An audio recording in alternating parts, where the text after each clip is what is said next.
learning section of the Behavioral Science and Psychiatry portion of Falcon Physician Reviews. So there are different forms of learning. There's simple learning as well as complex learning forms. And in simple learning, you'll have habituation and sensitization. In complex learning forms, you'll have classical conditioning as well as operant conditioning.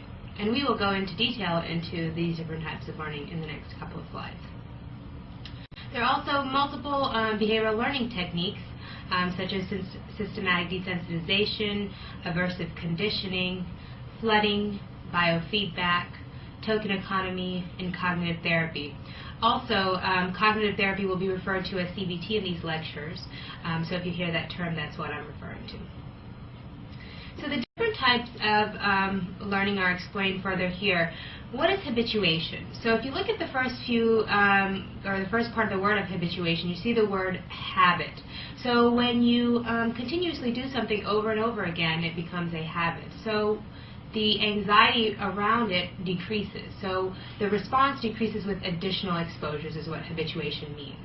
An example given here is a young child, when he's first diagnosed with diabetes, probably cries every single time you give him his injection. But if you were to continuously give it every single day, then he will not cry every single time he gets it. So it becomes a habit. Now, sensitization is a response that increases with additional exposures. And again, if you look at the beginning of that word, you'll see the word sensitive. So you're becoming more sensitive to each exposure. So a person who is afraid of spiders or has arachnophobia will probably get more and more frightened each time they see a spider. There are two different types of complex learning. Classical conditioning, which was was first described by Pavlov. And basically what classical conditioning is a natural response elicited by a learned stimulus. So what happened with Pavlov's dog? What they noticed was that each time that the trainer would bring in the dog's food, he would start salivating. And each time that the person brought in the food, they also paired a bell with the food. So when they stopped bringing in the food, the dog continued to salivate every single time he heard the bell. So the dog had paired the bell and the food together and started to salivate. All right, so if we look at the four components of classical conditioning, first you have the unconditioned stimulus. This automatically produces a response. Then you have the unconditioned response, which is a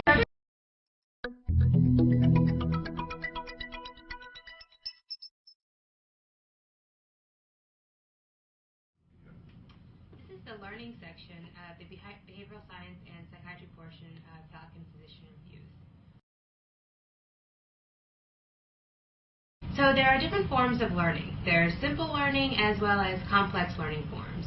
And in simple learning, you'll have habituation and sensitization. In complex learning forms, you'll have classical conditioning as well as operant conditioning.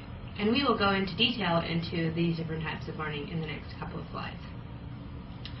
There are also multiple behavioral learning techniques, such as systematic desensitization, aversive conditioning, flooding, biofeedback, token economy, and cognitive therapy.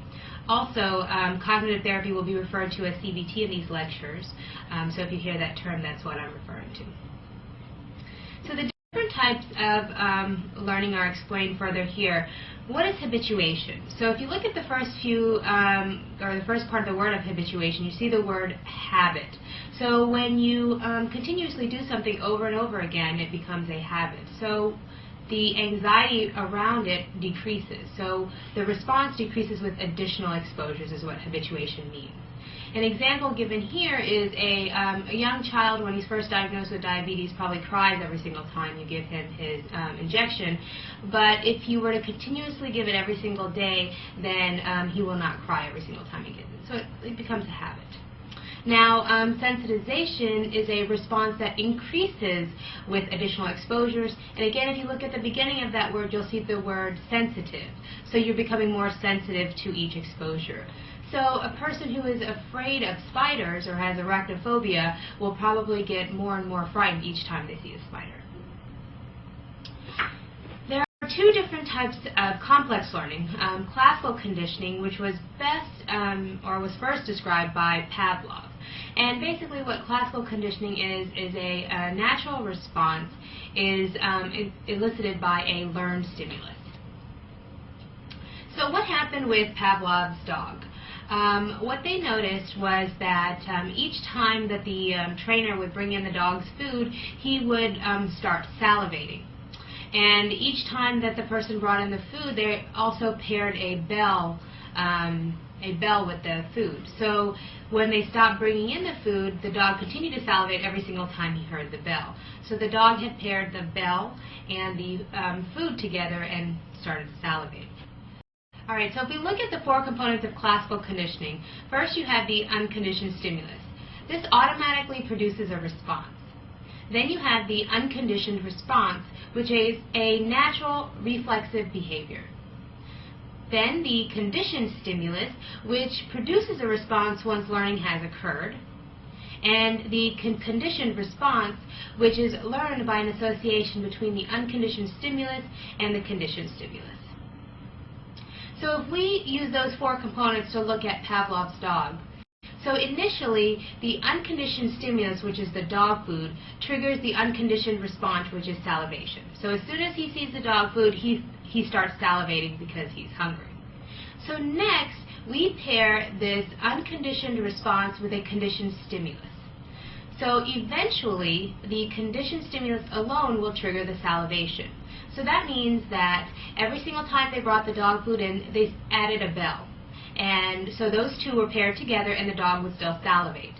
Slowly they removed the dog food and just ring the bell, and every single time the dog hears the bell, he continues to salivate. So because he continues to salivate with just hearing the bell, that becomes the conditioned response. So there are different phases of classical conditioning. So first there's acquisition, which is basically the learning phase. And if you look at Pavlov's dog, this is combining the learning that when the bell rings, food is also brought in, so that's when they start salivating. Now, then there becomes the next stage of extinction. And what happens is that continuously as this bell is being rung and the food is not coming with it, eventually the dog learns that, okay, the bell's ringing, but no food's is brought in, so I'm not going to salivate anymore, and he'll learn that there's no reason to salivate. And then there's something called fading, which is basically silently removing a reinforcement without the patient's awareness. So fading in Pavlov's dog situation would have been to slowly remove the dog food without the dog knowing and continue ringing the bell, and that was what was causing him to salivate. So fading is slowly removing the dog food in this situation. And then there's stimulus generation.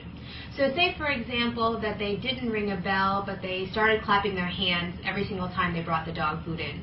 Well, clapping the hands would also elicit the conditioned response, which would have been the salivation. So what it basically means is that when a similar but a different stimulus elicits the conditioned response. So there's also a condition known as aversive conditioning.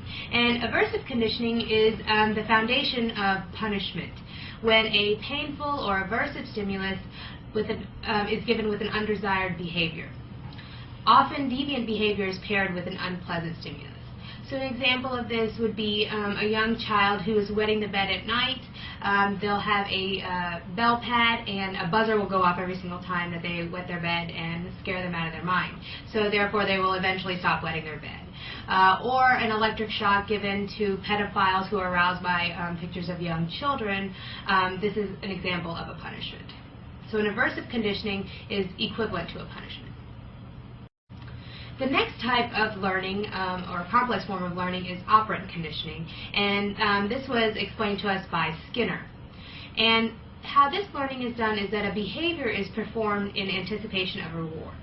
So behaviors are learned based on the consequences that they receive, and behaviors can be modified by either rewards or by punishments. So positive reinforcement. Positive reinforcement shows that when given, it increases the probability of a behavior. Positive reinforcement strengthens each response and involves fast learning and fast extinction. So in positive reinforcement, every single time something positive is done, they're given something that makes them feel good. So positive reinforcements include praise, money, food, sex, attention. These are common types of positive reinforcement. These behaviors, by giving a positive reinforcement, increases positive behaviors. Now, negative reinforcement. What negative reinforcement does is that a response leads to the removal of an aversive event. And so this causes a positive product to increase. So an example of this is that a young boy will do his chores in order to avoid getting punishment from his parents. So both a positive and a negative reinforcement will increase good behavior. And I know that most people will see the word negative reinforcement and again look at that as if it's a punishment. It is. In a negative reinforcement, what we'll do is that a response that leads to the removal of an aversive event is increased. So again, the example here is a boy that mows the lawn so as not to get yelled at by his parents. So again, like we said before, both positive and negative reinforcement increase the behavior, and punishment reduces the behavior. So there are different types of reinforcement schedules. There's continuous reinforcement, which means that every single time that you do something positive is reinforced. For an example, every single time your dog sits down, you give him a treat. So he knows that if he sits down, he's going to get a treat every single time. With continuous reinforcement, there is fast learning and fast extinction. And what does fast extinction mean? It means that if your dog continues to sit and he gets a treat every time, if you stop giving him a treat, he might do it maybe 1 or 2 times, but he'll quickly learn that he's not going to sit anymore because he's not going to be getting a treat. Okay? Then you have intermittent or partial reinforcement. There are different types of schedules. There's ratio schedules and interval schedules. So when you think of the word ratio, think of numbers. So there's a fixed ratio and a variable ratio. In a fixed ratio, reinforcement occurs after a fixed number of responses. So it produces a high response rate, and an example of this would be paying workers on a piecemeal basis. So a fixed ratio, an example of this would be every third day of work you will get $5. So workers know that after 3 days of work that they will get paid. So it's every 3 days. Or for another example will be every 5th time that the dog sits, he gets a treat. So he will learn that after 5 trials that he will get a treat. And that's fixed ratio. It doesn't change. It happens at the same amount of times. And then you have variable ratio, which is the reinforcement after an unpredictable number of responses. Now this produces slower learning, and the reason for that is because they can't predict the amount of times that they're going to be reinforced. And it's also highly resistant to extinction. And an example of this would be slot machines. When you're playing the slot machines, you keep pulling on the little handle and you think, oh, I'm going to get it. I'm going to get it this time, and then you pull it again, and it doesn't happen. You're like, but I'm sure I'll get it the next time. So what slot machines do is that they don't tell you exactly how many times you're going to be reinforced with money, and they do it in a variable ratio so that you keep playing because you hope that the next one will bring you more money. So now we have another form of interval schedules, such as fixed interval and variable interval. And as I said before, ratios are number of times, and intervals are going to be a length or a period of time. So a fixed interval is a reinforcement after a certain time, and the response rate increases closer to the time of reinforcement. An example for this is cramming for an exam or working hard for a holiday bonus pay. And this again, or is even being paid every 2 weeks. This is what a fixed interval is. You know exactly when you're going to get your reward. The problem with fixed interval is that, again, there's not a steady response. People will know that, oh, if I have an exam every 2 weeks, then they'll only study 3 days before the exam. They won't continuously study because they know exactly when the exam is coming. But if you have a variable interval, which is a reinforcement after an unpredictable amount of time, they don't know when their pop quiz is coming. So therefore, they'll have to continuously always be studying because they're not sure when they're going to have this exam.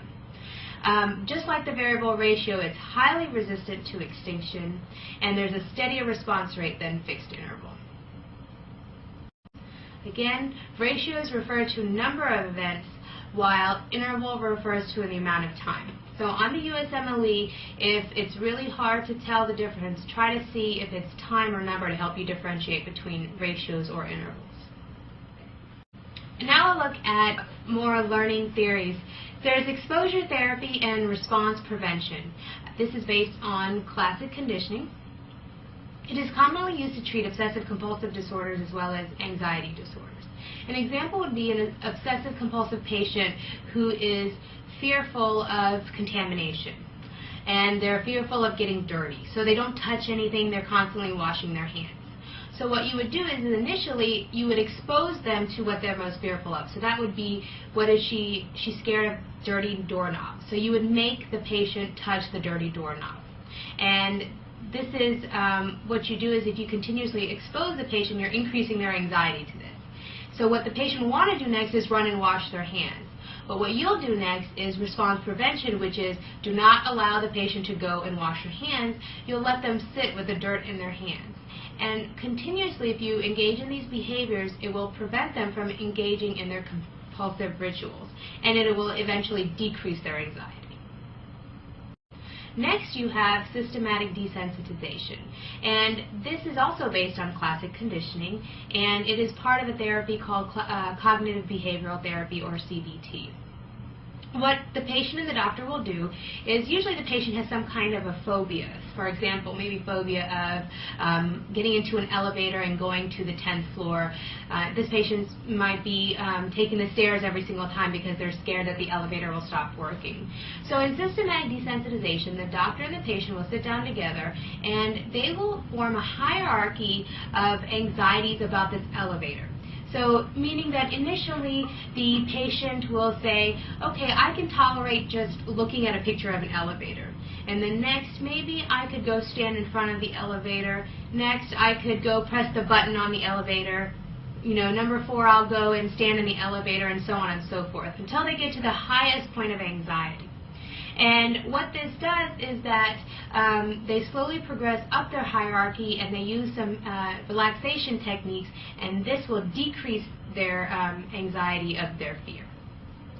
Then you have something called biofeedback, which is based on the principles of operant conditioning. What you do in biofeedback is that you are connected to blood pressure cuffs, to oxygen monitors, and they monitor your heart rate, and it helps you to control your autonomic responses to stressful situations. It's frequently used to treat hypertension, asthma, migraines, and incontinence. Then we have something called token economy, which is based on operant conditioning. Now, token economy is frequently used in the mentally retarded population or in the very sick, mentally ill population. What they do is they give a reward system for everything that's done right. So, for example, if you have a mentally retarded child that correctly does his homework, he'll get 5 coins or he'll get a star on the board. So every single time that they do something positive, they will get rewarded for this. Next, we have flooding, which is based on classical conditioning. And this is commonly used to treat phobias. And an example of how you would do this is that, for example, if someone's afraid of sharks, what you would do is you would get a tank full of sharks and put the patient in with the sharks with them. So you would flood them, you would overwhelm them with the feared stimulus. And through habituation, the person becomes used to the stimulus and is no longer afraid.